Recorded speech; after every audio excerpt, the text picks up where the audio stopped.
ka sanga ni latigɛ su ye ni o ye Lani du Destin ale baaraw ye alikuranɛ sanuman kalan kɛnɛ basigira silamɛya dɛmɛtɔn fédération Ansar Dine Fadimaw fɛ Sherifula Misiri ale kɔnɔna na Bangɔni Janginɛ bugu la ni ne ye bi bakuruba kunnafoni wɛrɛ mina sɔrɔ ka fara min kan k'o kɔnɔkumaw walawala aw ye sɔɔni aw dangana.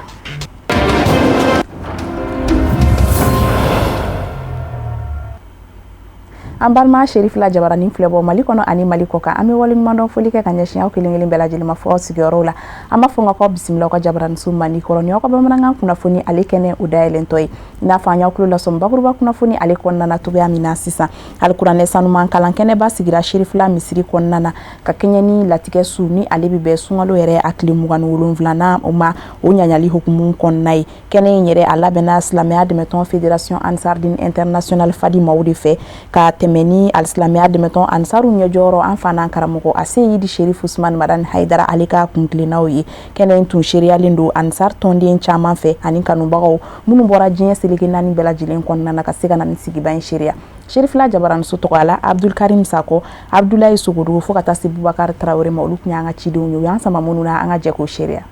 Ni ye laada ye fédération Ansar Dine International a ye min lawaleya ni nin ye san caman ye san 40 kɔ nin ye o waleya ye a bɛ ka kɛ san o san silamɛya donbaw mana se ka hakilinajigiw kɛ adamadenw ye n'o ye wajulu kɛnɛw ye ni ka laban kɔ kuranɛ belebele in kalan ka Ala yafa deli ni a ye ɲina Lailatul Qadri wajulu kuncɛlen o dugusajɛ n'o ye sunkalo tile 27 ye ni kuranɛ kalanba in kɛra an karamɔgɔ ka denbaya la Misiri kɔnɔ ka Ala yafa deli ni ka dugawu kɛ jamana ye ka dugawu kɛ silamɛ kelen-kelenna bɛɛ lajɛlen ye fo ka se forow bɛɛ lajɛlen ma ansaru an'u kanubaw kana fara ɲɔgɔn kan ka kuranɛ in kɛra siɲɛ caman ka dalalu khayratu kalan ni ka laban ka surate Yasi kalan ni ka Ala kɔsmaw caman fɛnɛ kɛ a kɛnɛ kan k'a deli a ka hinɛ na an karamɔgɔ n'a ka denbaya ye ani silamɛw bɛɛ lajɛlen ye fo ka se an faso jamana ani silamɛ jamana wɛrɛw ma. Sabula ne kuranɛ lajɛ Ala b'a fɔ suratu Furqan laban yan fan fɛ ma ya'ba'u bikum rabbi lawla du'a'ukum ni aw ka Ala wele tɛ ni aw ka dugawu tɛ ne mago foyi tɛ aw la Ala kelen b'a fɔ kuranɛ kɔnɔ wa idha sa'alaka ibadi anni fa inni qaribun ujibu da'wata da'i idha da'ani falyastajibu li wal yu'minu bi la'allahum yarshidun sadaqallahu alazim. Mamadu ni ka jɔn ye ɲininkali k'i la yalima yɔrɔ ka jan walima yɔrɔ ka surun fɛ ka wele a fɔ ko ne b'u kɛrɛfɛ u ka wele m'u jaabi nka bi sharti k'u yɛrɛ fɔlɔ kan t'a jaabi Ala ta ye jumɛn Ala k'o ka mun kɛ Ala k'o ka mun to u yɛrɛ ka u seko kɛ o la ne bɛ sɔrɔ k'u jaabi o la Lailatul Qadri latigɛ Ala ka hɛrɛ latigɛ an kelen bɛɛ lajɛlen ba jigi ni a tako 47 de Sherif Usman Madani Haidara ka Lailatul Qadri kɛnɛ sigi ka kuncɛ ni dugawu kalan ye a dugujɛ ni y'a tako 42 de sabu a y'a daminɛ sunkalo san 84 ni y'o jate minɛ ka na bila l'an 2026 la o bɛ san 42 ma tɛku a ma fɔ n kɔ n tun b'a kɛnɛ kan o la sirikɛ an bɛ a fo k'a barikada ka waleɲuman dɔn a sara bɛ Ala de bolo Ala k'a n'a sara hami minnu bɛ an na an b'a a bɛɛ lajɛlen yira Ala subhanahu wa ta'ala ya rabbi Ala k'a deli jango bi maliyɛn kelen-kelen bɛɛ lajɛlen ka hami fanba ye jumɛn o ye jamana ko in ye jamana in Ala k'a bɔ bolo la jamana in Ala k'a basigi fitinɛ Ala k'a ba jamana in kɔnɔ. Ni baara in bɛ kɛ san o san ni Lailatul Qadri wajulu kɛra ka dugu jɛ ni y'a san 40 ani kɔ ye a bi senna wa diɲɛ don o don dɔ de bɛ ka fara a jama kan ka da baara in yɛrɛ nafa ani a nɔ min yira maa caman ka ɲɛnamaya la. An yɛrɛ bɔra Segu kana fara Sherifukɛ n'a ka denbaya kan ani silamɛ jɛma bɛɛ lajɛlen kan walasa an bɛ se ka don in tɔnɔbɔ cogo min na bi an ye min ye bi alhamdulillah musajabu bɛ parce que jamana caman Burkina Côte d'Ivoire ani Mali dugu caman a karamɔgɔw ani a délégation caman nana kana fara ɲɔgɔn kan ka nin baara in kɛ donc alhamdulillahi rabbil alamin jigiyaw bɛ yen ni Ala sɔnna ma an bɛ dugawu fɔlɔ an karamɔgɔ yɛrɛ de la ale min kɛra sababu ɲuman ye Seydi Sherif Usman Madani Haidara dantɛ ni cɛkɔrɔba in na karamɔgɔ y'a seko bɛɛ kɛ Ala ka diinɛ dɛmɛni na alhamdulillahi rabbil alamin ka tila ka foli lase fana ani organisation mɔgɔw ma minnu sera ka nin baaraba in labɛn cogo ɲuman na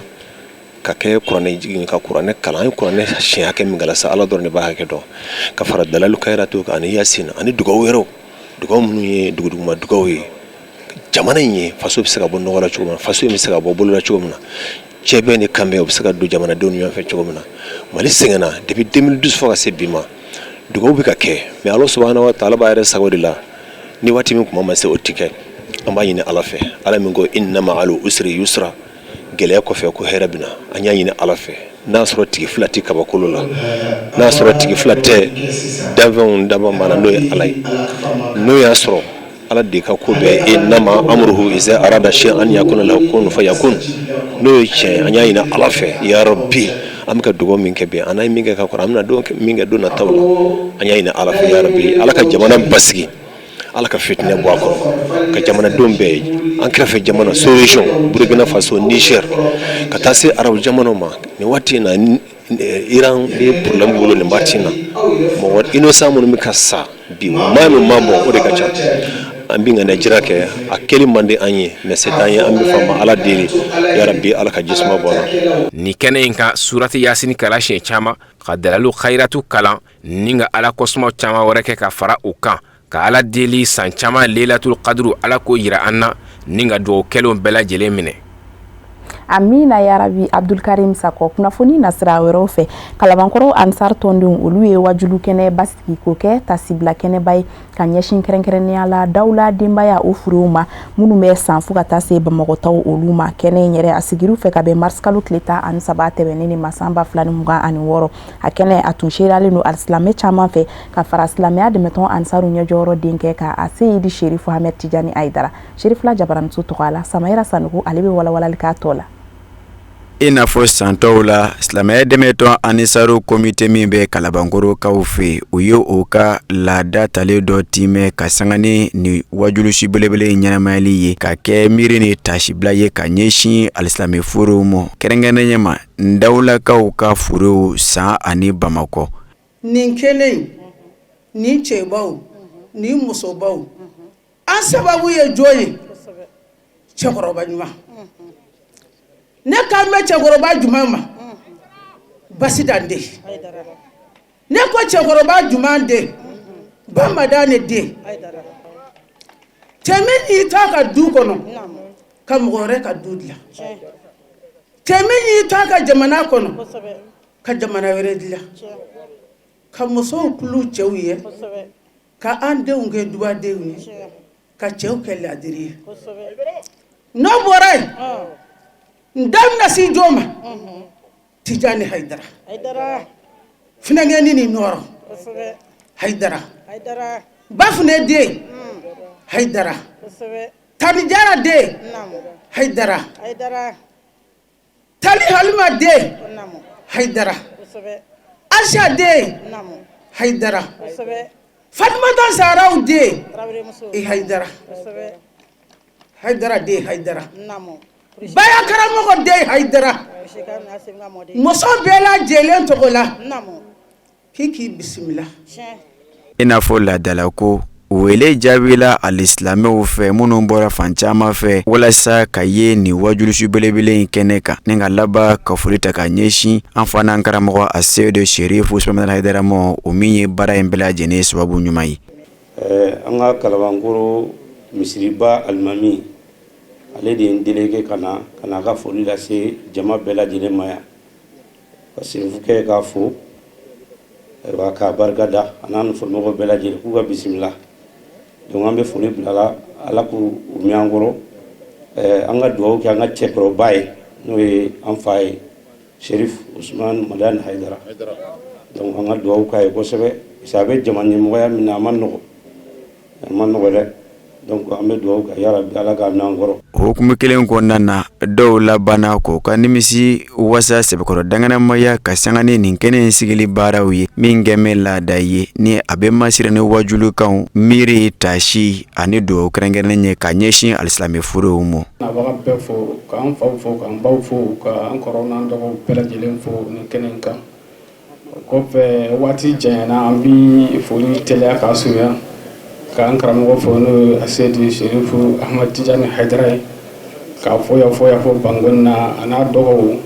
ka foli kɛrɛnkɛrɛn ka se an karamɔgɔba yɛrɛ ma a n'a ka denbaya bɛɛ k'a deli Ala fɛ si jan ni kɛnɛya laban ɲuman Ala k'a da n'u ma u bɛ hɛrɛ min bɛ Ala k'a kanu ye u bɛ sira fɛ tɔɔrɔ min Ala ka n'u kisi o ma Ala k'an sabati Ala kana sitanɛ sanna o kɔfɛ an bɛ an balimakɛ yɛrɛ fo n'o ye Siriki Ndaw ye ale min kɛra sababu ye a n'a balimaw ka nin kɛnɛ sigi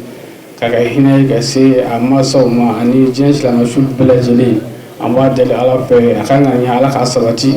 Ala ka hinɛ silamɛsu la Ala ka yafa k'u ma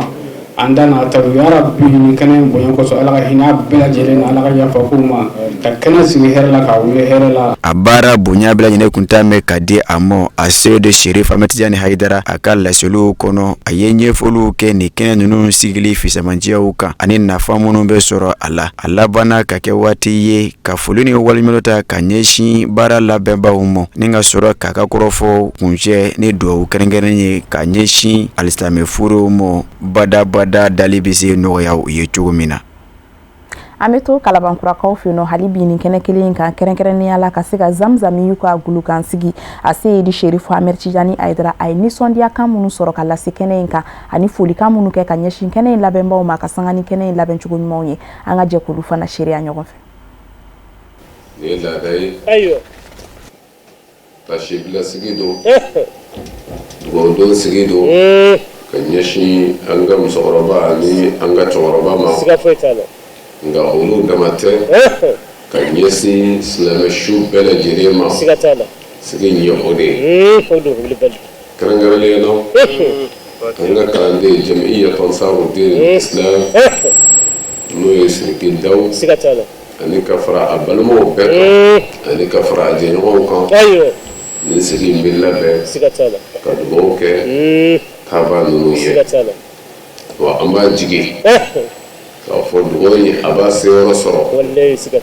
a kɛra minnu ye o b'a nafa sɔrɔ hali bi hinɛ bɛ Ala bolo Ala ka o kɛ an ni u ye ka yafa kɛ an ni u ma ka ɲɛnama hinɛ kɛ anw yɛrɛ ye saya yɛrɛ bɛ an kelen-kelen sɔrɔ don min o k'a sɔrɔ ani setigi Ala bɛ ɲɔgɔn fɛ Ala kɛnɛ in ka ɲɛ k'an ka sigida in a maabaw fo an kunbɛnna an ka kumatigiw ɲamakalaw ka kuma kɔfɛ an b'o fo ka dakurunya fila la k'an ka dugu ɲɛmɔgɔw fo olu minnu nana an bisimila sigida in na yan tɛ bonya kuma caman ye ko sara bɛ Ala bolo Ala ka hɛrɛ kɛ an ni u ye ka hɛrɛ kɛ sigida in ye ani jamana in bɛɛ lajɛlen ye o kɔfɛ k'an ka diinɛ ɲɛmɔgɔw fo k'an ka imamuw fo olu minnu fana bisimila yan diinɛ tɔgɔ la silamɛya tɔgɔ la an b'u fo o kɔfɛ k'an baw fo ko bɛɛ sara bɛ Ala bolo an ka musokɔrɔba bɔra ka dakurunya fila min fɔ an b'a fo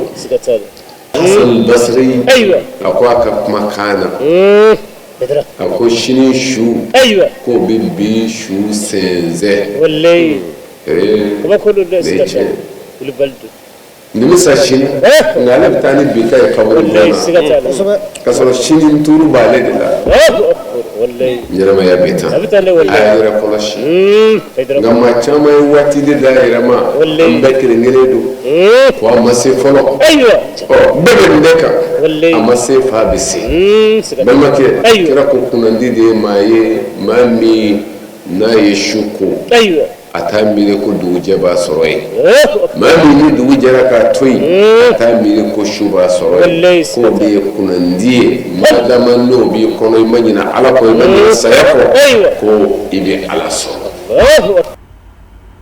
Kunnafoni nasira wɛrɛw fɛ hali bi jɛkulu association an ka bɛn maaya la a conseil d'administration ma ɲɛmaaba a tun bɛ a ka jɛkulu maaw ka jamajɛ suntigɛba o ta k'o gale o kɛnɛ kan kɛrɛnkɛrɛnnenya la ka bɛn ni mars kalo tile 15 ye san 2026 Bangoni Numurubugu la min sen fɛ jɛkulu in yɛrɛ a ma ɲɛmaa caman tun bɛ kɛnɛ kan fo ka taa se maaba welelen wɛrɛw ma Sherifula Jabaramuso tɔgɔ la Fatumata Kane ale bɛ ɲɛfɔli k'a kutɔ la. Eta ani shekin temenani miniti damadamaw ye suntige kelen do Choi association anga be mayala jabalala bangoni numori bugula ankara mogo Seydi Sherif Ali Ousmane Badara Aidara adaga yoro la kulujula ambalma chrétien la kaw kata se ladatigu bela jele matabolo tabolo ladatiki kunda kafara Mamadou Manto nyuma bela jelenka ni ubulo yeminen kelewuna ni sungalo bayin kono la nyiniti dore flay koy to ziki kani ode tabolo kana bo tabolo la bela jelenka do dakelen fe ka bo dakelen fe anga be mayala sigi ukaja o sera ka sika bamba ode yakeni ni suntige belebele mbolo dara association anga be mayala fe beni kilinya sinsisira anfa adama de bela jeleni nyuanche fulengani norotigi Sheko Badara akalla ngini fambaye ni komi awra ye bi suntige la anye akilnata bureau exécutif national ka keni Badara ka akilnay ka bewole no ya association membre ka surama wolo malikala a tabulo bela jele a dinetigi bela jele anya ye besera keneka uladayna kana suntige bake vraiment o kera wasay ambulu ko sebe o mais ni o tagala o Badara ka wele min jabira parce que ni chrétien wa délégation la min nana kenekambi ka somo la dalatigo ku ka délégation na min nana kenekambi katla ga ambalma islamé fana ye o chama be kenekambi olu kana ka je ka u bolodo dumuni kelena ñogon fe vraiment obi ben ko fo obi kanuya ko fo obi koto ñogon tala ko fo vraiment o ye on fa ko sebe o ya on jigi fa ko sebe ni ye asien folo ye anga ni bara nke wamba do atina ke asien laban masenga do nanyana la jerewla jango kata se ni ma dama o farale la nyana ku bolodo minen kilin kono o ye disi goshi ko baye kosobe mamunu garsege do na kenena ambalma la datigu chrétien la kaw silamaw bela jeli ni ngene tare uni sondiara kosobe ni association anga be mayala kani hakil nawye ngani bela jeli boye menabe sege mami ngorosa afo ala ko suma shirifuke Seydi Sherif Ali Ousmane Badara Aidara depuis notre association na nyebo walia de la bega la walia mais bita warala donc ola amado ka foko famnya obega ke kola donc corona na foi te de fait fonga sewa irali sewara mkondana alibi me folike na babe munu nya famna anga tonde una anga président anga comité président anga membre wera bela jele mbe abela jele fa ka chesirla ka tlaga doke alibi ala ka anga jamana kulusma ala ka jamana kulusma ala ka ambe mayala ala ka ndo daklen fe ka ambo daklen fe donc ka anga dozo baw befo ningena inkaya dozo baw ka befo ka jinetigu befo ka somade na ba befo ka wemba fo ka chrétien fo ka islamien fo ankara mogo Seydi Sherif Ali Ousmane Badara Aidara Badara mi mayro mancha ki to funengani ya shila kasira alanye ka alaka dawn bela jele bonya ki seda joro la wolo fanyuma temena sira mi ve na yeja afo ken faye temen fala Badara aye pma galamata ninkuna wolo kenenka ka wali nyuman don folike ka nyeshi a balma fefa munu seyu yere senin kene ngono ka soro dine tabolo mabo tabolo la akoniya taka laje olu bela jele bolo doni menen kelen kono nimbi minjira kerengere niyana association anga be mayala sigi kumbayere abo chiedo danyana maya keneka o stratege kelen ka femi Badara e Sheko Badara do jabi Badara ayi wele daka nyeshi akabem tonde kelengelena bela jelema damunu vome to ingono ani to ngalla nyini minye beki janto ala jangu halebu kwa disi dame minka o ka ke sorotaye kerengere ne yana Sheko Badara ako femi nyuan kanu nyuan deme o ka ke bela jele tama nyuanye blasrali ka jonjon tara ka nyeshi tonde nunuma mini obi basigi bada la nyini Mali jamana kono na manya ka fo ko duwa wula nyini na silama o fe kene nga o ka duwa ke Sheko Badara e baro datuguni shirifi duwa sanu mawnyi ameto ni kene kelin kondana Ali bi kaseka Shirifula Murike ase Badara Ali Ousmane Haidara kala sidisanmo nyamada anga chido ngap magalaman na halibi eta ani shekin temenani miniti damadamaw ye suntige kelen do Choi bamana koti ko yani maka chaya ko wale ka bonya ni wale bonya na ka ba kuma ti chaya anga be mayala sigi ko yimi wala de bilal do n'a bɛ fɔ a ma ko acte ka acte posé o de kama ba y'an ka devise la ko unité solidarité laïcité kɔrɔ gansan tɛ tubabukan cɛɲi fɛnɛ tɛ ko an y'a sigi a la ten bali a n'a kɔrɔ de bɛ ɲɔgɔn na n'i ko keleya adamaden bɛɛ mago bɛ keleya la i bɛ diinɛ la i tɛ diinɛ la i mago bɛ ni muso ka bɛn i mago bɛ ni ka denbaya ka bɛn i mago bɛ ni ka to ka bɛn a bɛ fɔ de ma ko keleya o keleya an y'a ye k'a fɔ diɲɛ bɛɛ mago b'o la hali ka taa se baganw ma baganw ye jɔyɔrɔ ta o la jago kana se adamadenya ma an tɛ kuma caman kɛnɛ kan solidarité n'a bɛ fɔ o ma ko ɲɔgɔn dɛmɛ o fana kɛra an ka pied ba dɔ ye an b'a la ka min promotion kɛ o solidarité adamaden bɛɛ mago b'o la fo ka taa se baganw ma n'a ye kungo kɔnɔna lajɛ i bɛna ye baganw ka ɲɔgɔn dɛmɛ sera niveau ma n'i bɛ documentaire suivre i bɛ faamu caman sɔrɔ a la o kumana adamadenw mago bi an ka ɲɔgɔn dɛmɛ mɔgɔ o mɔgɔ diɲɛ kɔnɔ maa si ma dafa ni miliyari b'i bolo i mago bɛ dɛmɛbaga de la ni fɛn t'i bolo i mago bɛ dɛmɛbaga de la o kumana laïcité an ka ɲɔgɔn to ɲɔgɔn dama na bɛɛ mago bɛ ka balo hɛrɛ de la alors o kumana k'a fɔ ye ko anw ko acte de anw ko an ka baaraw de kɛ anw ko an ye fɛn minnu fɔ an yɛrɛ ma an ka kɛ o kɛbaga de ye alors kana kun cɛ ni an ka slogan ye n'o de ye vivre ensemble c'est s'élever ensemble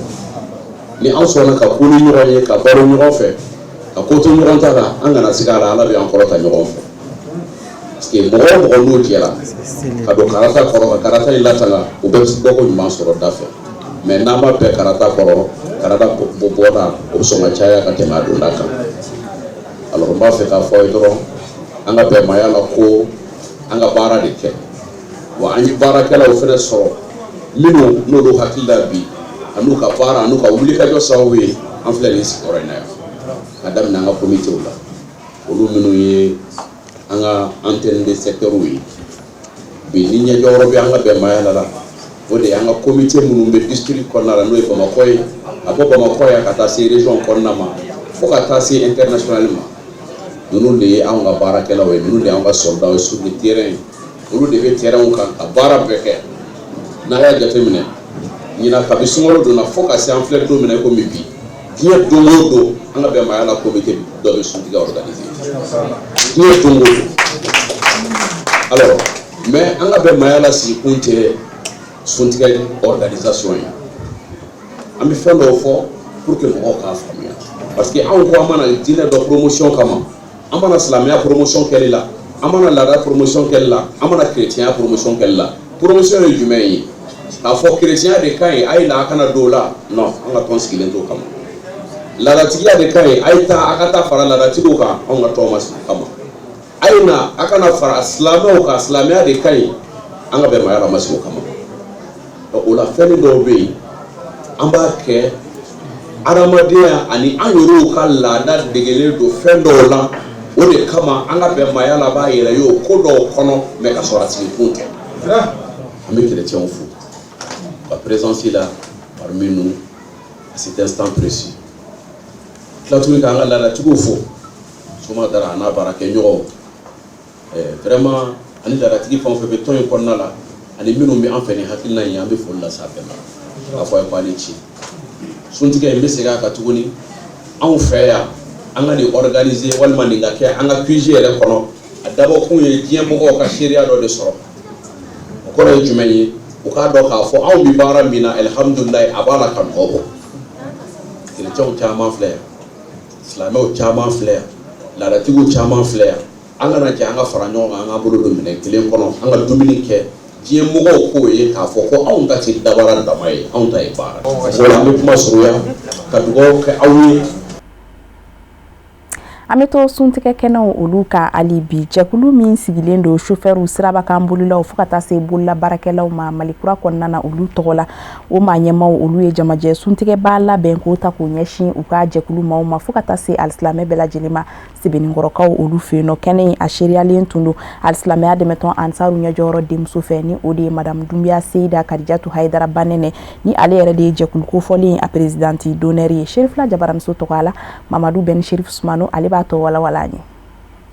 Ni suntigɛ kɛnɛ mun na bɛnnen filɛ a sigira sen kan fara ɲɔgɔn kan jɛkulu fɛ mun bɛ wele ACCRMK a bɛ bila sunkalo okumu kɔnɔna de kɛnɛ do mun kɛra sababu ye jɛkulu in a membre bɛɛ lajɛlen ka fara ɲɔgɔn kan ani ka da don jɛkulu in yɛrɛ ka laɲiniw na k'o fɔ maaw ye.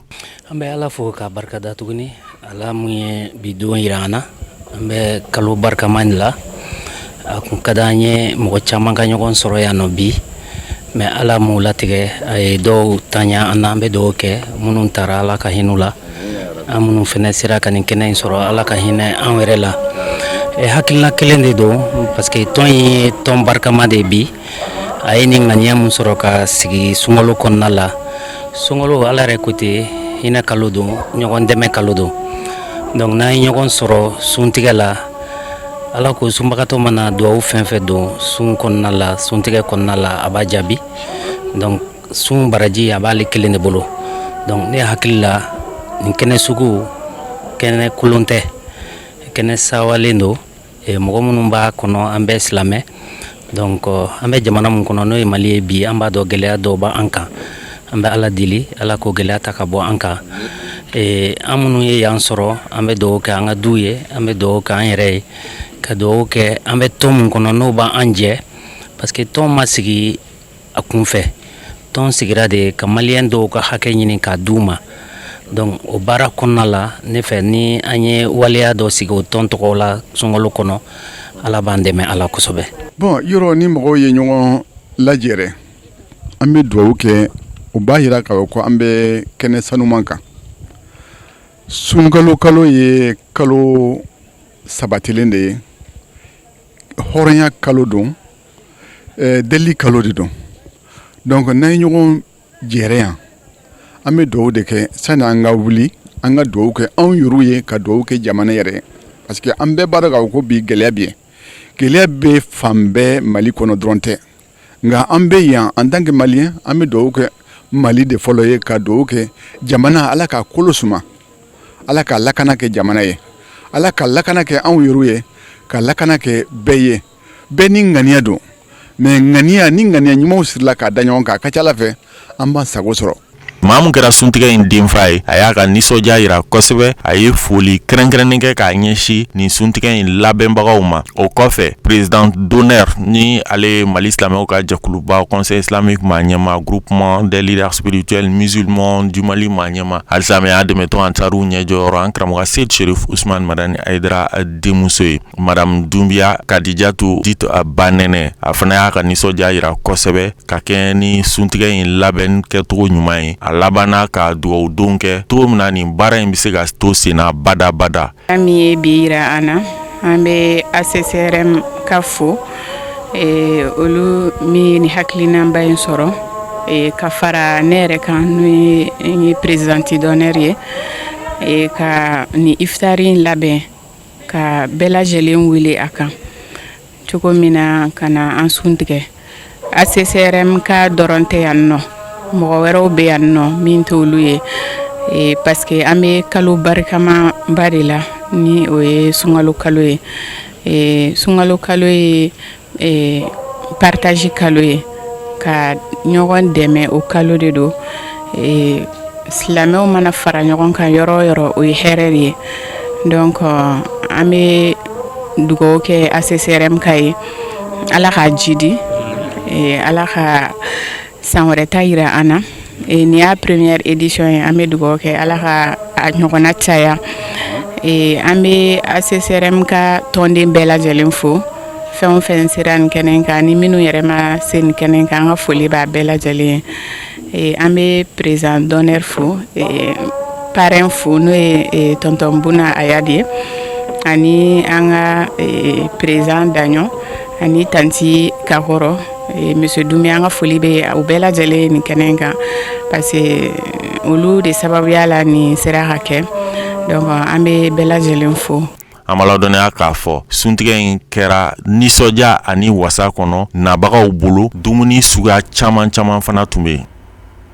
hali bi suntiga hukumu konna na ame bo mali hono ya kan kunda France jamana aleka al-islamia de meton ansaru nya joro di musoni o madam Kunate Seida Balkisa Haidara ale aka la dala jamaje suntige ba o keno sigi akundi ka siga al-islamia faranyo nga kerenkene ni ala France jamana konna na ubega jegana suntige beni kilenya ani koto nyogon tala o konna na Sherif la jabaran soto kala Amadou Kamara alibe wala like kuna funi ntola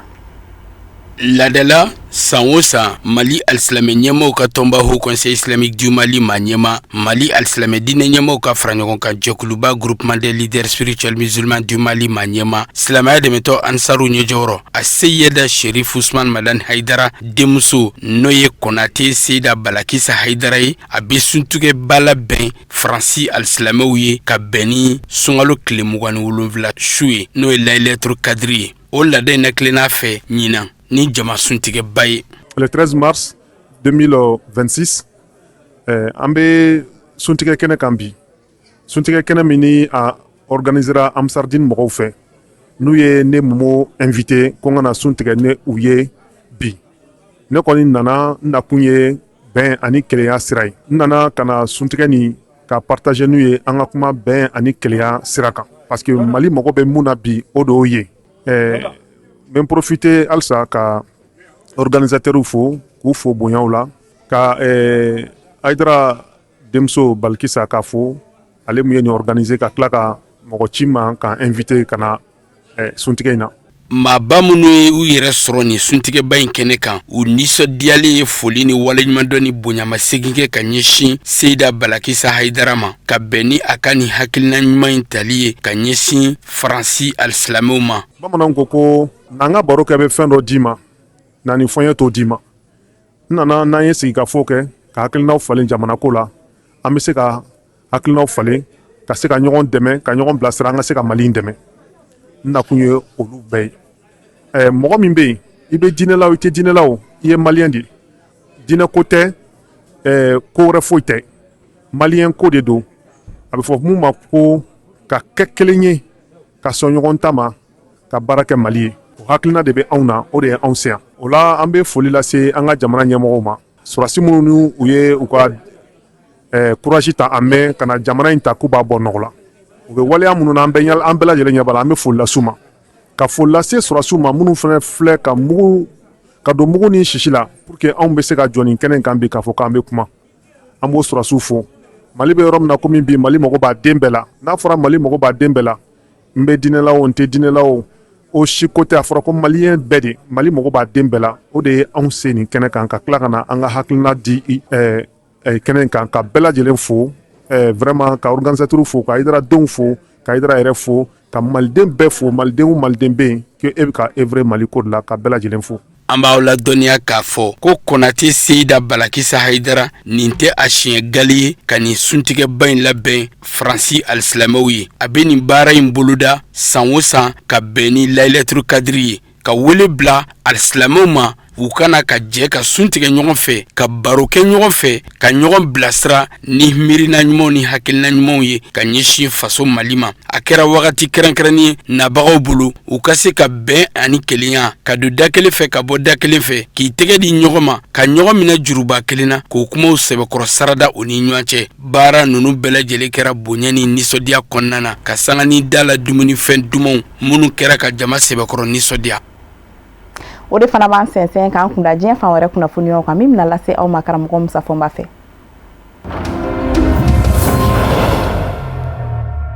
Laginɛ Konakiri jamana ɲɛma Général Mamadi Doumbouya marisikalo tile 15 a ye Laginɛ Konakiri kɛlɛcɛw bilasira ka taa Laginɛ ni Liberiya danjɛla ka sabu kɛ mankan bɛ ka bin ka don Laginɛ ni Liberiya cɛ hakili jiginna marisikalo in daminɛ mankan wulila Laginɛ Konakiri ni Liberiya danjɛw la kɛrɛnkɛrɛnni ɲɛna Laginɛ fa fɛ Kese Ɲeye ani Gikidu Manja ani Laginɛ faba Konakiri ye kilomètre 700 ɲɔgɔn na ye manga wulila Liberiyakaw ni Laginɛkaw cɛ danjɛdugu ninnu na marisikalo tile 8 tɛmɛnen jamana filaw ɲɛmaw y'a lajɛ ka ɲɔgɔn sɔrɔ ka daɲuman dɔw kɔrɔ ka manga da u ni ɲɔgɔn cɛ nka o ma se ka nɔbɔ Liberiyama ɲɛmaw kɔni ye a jira k'a fɔ manga kɛra Laginɛ ni Liberiya cɛ fa min fɛ ko Liberiya dugukolo kana don kɛrɛnkɛrɛnni ɲɛna Fɔya marabolo la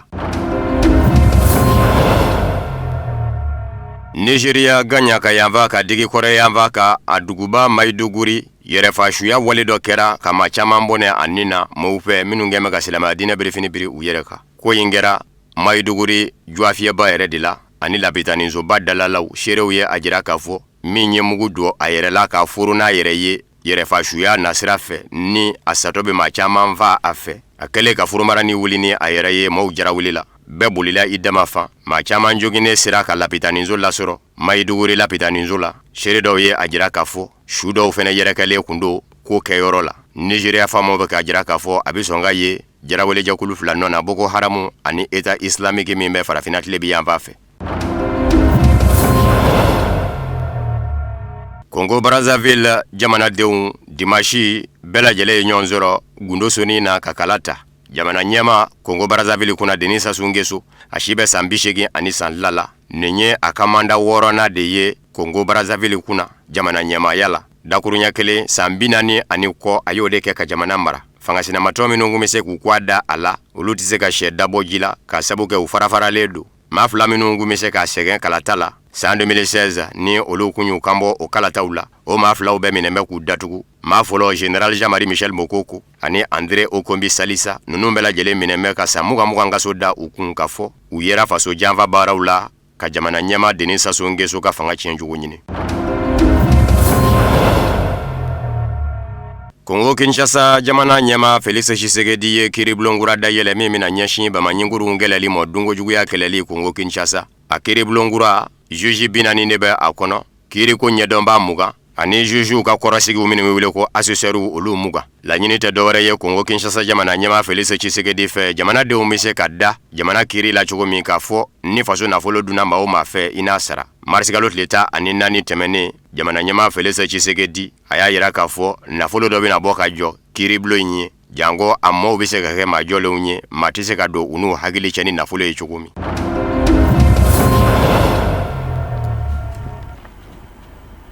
Ni ne fana bɛ dansigi kɛ bi bamanankan kunnafoni sɔrɔlenw na minnu sera ka labɛn kunnafoni di so ɲɛmaya so ka yamaruya kɔnɔ ka bɛn ni sanga kofɔli ye ka se k'o ta k'u da aw tulo kan. An bɛ segin k'aw fo k'u kura ka tulomajɔ a n'aw ka ɲɛmadali la n'ala ma basi k'an na n'a ye diɲɛ kuma wɛrɛw yira an na an bɛ ɲɔgɔn sɔrɔ ni kɛnɛ kelen kan ni waati kelen na yan'olu cɛ ala b'a fɔ ko ala ka so yɛrɛ d'an bɛɛ lajɛlen ma.